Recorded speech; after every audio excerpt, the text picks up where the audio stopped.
नमस्कार, मैं आरबी सिंह यादव और आप देख रहे हैं मेरा YouTube channel R B Singh Yadav editor. अभी देर रात मिली खबरों के अनुसार मैं आपके सामने एक बार फिर एक वीडियो लेके आया हूं, जिसमें आपको बहुत ही मज़ा आएगा देखने में। आपको जानकर हर्ष भी हो सकता है, क्योंकि आप उनके समर्थक होंगे तो मतलब आपको दुख होगा, और आप उनकी अच्छी तरह से जानकारी रखते हैं तो आपको हर्ष भी हो सकता है। तो कुल मिलाकर के आज इंडिया गठबंधन की जो शरद पवार जी के घर पर बैठक हुई, उसमें भारतीय समाचार चैनलों के कई ग्रुपों के कई एंकरों का बहिष्कार करने का फैसला किया गया है। अब बहिष्कार कैसे होगा, अब आप ये देखिए। बहिष्कार चैनलों का नहीं किया गया है, बहिष्कार एंकरों का किया गया है, जो प्राइम टाइम दिखाते हैं। इनमें मुख्य रूप से जैसे 9 बजे के आसपास जिन जिन के चैनलों पर प्राइम टाइम आता है, मतलब कहना चाहिए वो खुद को अपने को खुदा समझने लगते हैं कि हम खुदा हैं और हम ये हैं वो हैं। ऐसे एंकरों का इंडिया गठबंधन ने बहिष्कार करने का ऐलान किया। उसकी लिस्ट बना ली गई है और वो जारी भी कहीं तक कर दी गई। मैं आपको बताऊँ, इंडिया टुडे ग्रुप की 4 एंकर हैं जिनका बहिष्कार किया गया है। और बहिष्कार का मतलब क्या है ये मैं आपको बता देता हूँ। बहिष्कार कैसे होगा? टुडे ग्रुप का बहिष्कार नहीं किया गया है, एंकर का बहिष्कार किया गया है। एंकर का बहिष्कार मीन्स जब एंकर शो कर रहा होगा तो उसमें इंडिया गठबंधन का कोई भी दल का प्रवक्ता भाग नहीं लेगा। और उस समय इंडिया गठबंधन की जहाँ जहाँ सरकारें हैं, उनका विज्ञापन इन एंकरों के शो के दौरान नहीं चलाया जाएगा, नहीं दिया जाएगा। अब ये देखिए किस तरह से रीढ़ टूटने वाली है लोगों की। और अब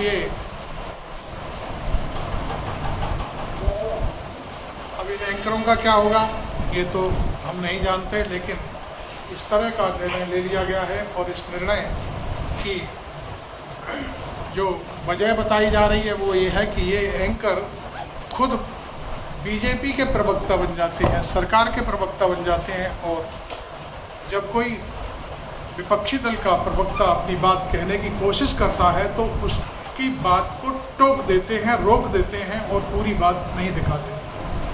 जबकि इन लोगों का क्या है, इनका एक एजेंडा चलता है। एक इंडिया गठबंधन या विपक्षी दलों का कोई एक नेता बुला लिया, एक खुद प्रवक्ता एंकर खुद प्रवक्ता बन जाती है बीजेपी, एक बीजेपी का प्रवक्ता बुला लिया जाता है, एक संघ समर्थक बुला लिया जाता है, एक संघ का प्रवक्ता बुला लिया जाता है, और एक कोई ऐसा बुला लिया जाता है जो संघ का बहुत बड़ा जानकार होता है, जैसे कि दुनिया में संघ को उसके अलावा और कोई जानता ही नहीं है। कोई किताब लिखने वाला जो संघ और बीजेपी के पक्ष में किताब लिख देता है, ऐसे लोगों को बिठा करके और वहाँ पर विपक्षी गठबंधन के प्रवक्ता को बोलने से रोका जाता है और सारे काँव करके उस पर हावी हो जाते हैं। तो इसके लिए शरद पवार जी के घर पर जो बैठक हुई, उसमें इंडिया गठबंधन के सभी सदस्यों ने मिलकर इस बात का निर्णय लिया कि अब ऐसे एंकरों के सामने अपने प्रवक्ता पेश नहीं किए जाए। ये बात उनमें जो प्रवक्ता शामिल किए गए हैं, मैं समझता हूँ आज तक का जो नया मेहमान है सुधीर चौधरी और चित्रा त्रिपाठी और अमन चोपड़ा है, किसी एक जगह से, कहाँ से आता है पता नहीं, और रूबिका लियाकत जो अब किसी और जगह चली गई है वो, और भी कई एक लोग हैं, इनके नाम मुझे ढंग से याद भी नहीं है और मैं कभी अहमियत भी नहीं दी, क्योंकि उनकी बक मैं बहुत दिनों से सुनता आता हूँ, तो मैं कभी ऐसे शो को देखता भी नहीं। खैर, इंडिया गठबंधन ने इस तरह का काम किया है, इसमें सामाजिक बहिष्कार उस एंकर का, और उस एंकर को जो विज्ञापन जाता है, उस विज्ञापन का उस एंकर के शो के दौरान विज्ञापन नहीं दिया जाना, ये एक बड़ी बात है। अब आप देखिए, अब इनका क्या होगा, टीवी चैनल वाले या तो इनको लात मार के निकाल देंगे या जो कुछ भी होगा। लेकिन ये बात मैं आपको बता दूं, इंडिया गठबंधन ने जो निर्णय लिया है उसे लेकर पूरे समाचार चैनल जगत में खलबली मच गई है और उनको ये लगता है कि यदि ये विज्ञापन इस तरह से आने बंद हो गए तो ऐसे एंकरों का क्या वो अचार डालेंगे। इसलिए बढ़िया है कि भाई या तो इनको निकाल दिया जाए या इनको एक बगल कर दिया जाए, इनको या इनको टीवी चैनल पर लाया ही नहीं जाए, क्योंकि हर समाचार चैनल को विज्ञापन तो चाहिए, बगैर विज्ञापन के चैनल चलना बड़ा मुश्किल काम होता है।